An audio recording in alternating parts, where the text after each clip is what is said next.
Okay, guys, one of the things that I want to do is make sure that you remember how to put your data into the calculator to make a scatter plot. So for this video, I'm going to go over that. And we're going to talk a little bit more about that correlation coefficient R, and what that means for your picture, what that's going to look like. So I've got a data set here. We have the daily temperature and the number of visitors at a water park. So this is one I think you can get an idea, as far as, based on what you have presented to you, just based on these two things alone, what kind of relationship do you think there is? Do you think it's positive or negative? Do you think it's strong or weak? And also, what variable is your independent and what variable is your dependent? So, which one of these depends on the other? Does the temperature depend on the number of visitors, or does the number of visitors depend on the temperature? And I think that one hopefully makes a little more sense to you. So, that makes temperature your independent, which is X. Visitors is your dependent, which is Y. And hopefully you kind of get an idea too that this would be in my opinion, a strong positive relationship, because I'm seeing here as the temperature increases, my number of visitors increases as well.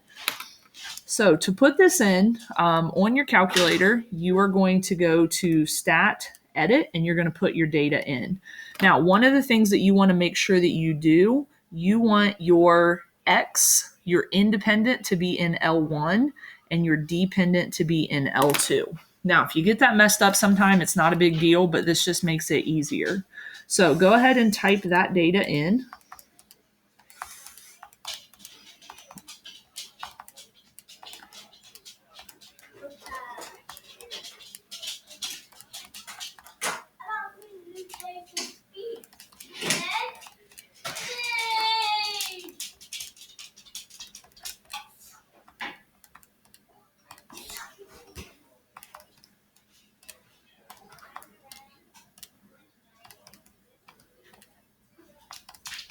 Okay, so I've got both of my data sets typed in.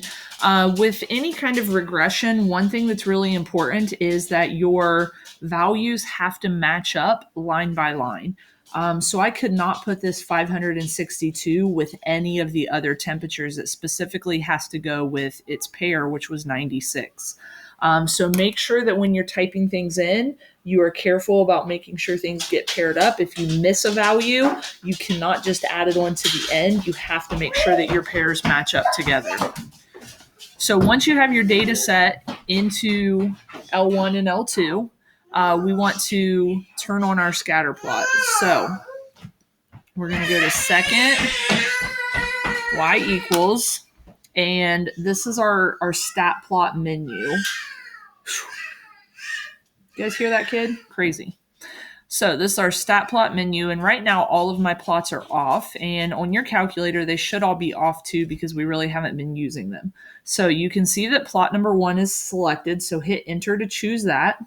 We're going to hit enter to turn that plot on. Then we want to choose a type, and the scatter plot is the default type. Now, here's where, or why I said that you should put your X's in L1 and your Y's in L2, because that is the default setting on your calculator. So you could change those, obviously, and I accidentally just hit something, so now I have to change it. But you could change those to be whatever list you want, but the default is that X is in L1 and Y is in L2. So now that this is turned on, a lot of times people think they can hit graph and things are going to show up, but that is not the case. So you now have to set your window so that you can see everything, because this standard window only goes from -10 to +10 in both directions. And you notice none of my values fall between -10 and 10. So you can manually set the window if you want, or if you go to zoom and you scroll down to option 9, it's called zoom stat. And if you choose that, it's going to automatically adjust the window so that you can see everything. So this is our scatter plot.